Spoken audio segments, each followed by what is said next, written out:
نظام ته ښه مشوره ورکړئ.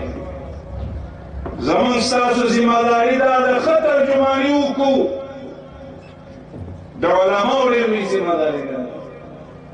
كانت بنو إسرائيل تسوسهم الأنبياء كلما هلك نبي خلفه نبي.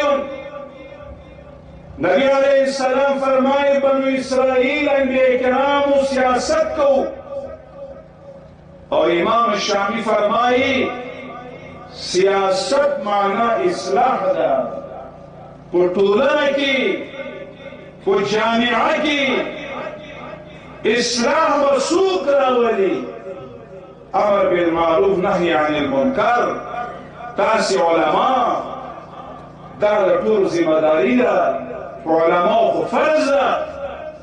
خو ځای د دې مؤدبانه زما یو مشوره ده چې یو بل تخریب کو الله دې نه کړي، یو بل جرح کو الله دې نه کړي، یو بل پسې خبرې نمیمیت نه د دې نه خودداري وکړو، ښه مشوره ورکړو، ښه نظر ورکړو د تعمیر او اصلاح کو اساس او نه د تخریب کو اساس.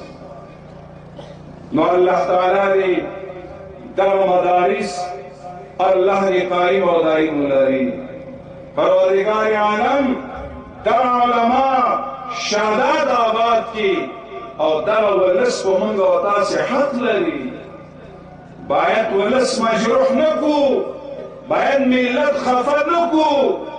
هغه کردار ادا کو چې ولس غواړي، هغه عمل وکړو چې کم از کم که شریعت سره موافق نه وي چې مخالف هم نه وي. راځئ اول فر اول شروع کو، اسبق فر اسبق شروع کو، اهمیت فرائضونه شروع کو. نبی علیه السلام فرمایي هلک المتنطعون. تدريب زمون تروح اصل اساس تكلك ایمان دی.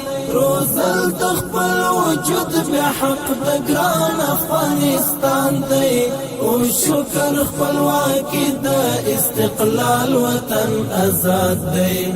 دا ویاړ مو د جهاد دی، دا ویاړ مو د جهاد دی، دا ویاړ مو د جهاد دی، دا ویاړ مو د جهاد دی. تدریب زمون د روح اصل اساس تکلک ایمان دی. روزل تخبل وجود بحق بگران افغانستان دی. او شکر خپلواکی د استقلال وطن آزاد دی. دا ویاړ مو د جهاد دی، دا ویاړ مو د جهاد دی، دا ویاړ مو د جهاد دی، دا ویاړ مو د جهاد دی.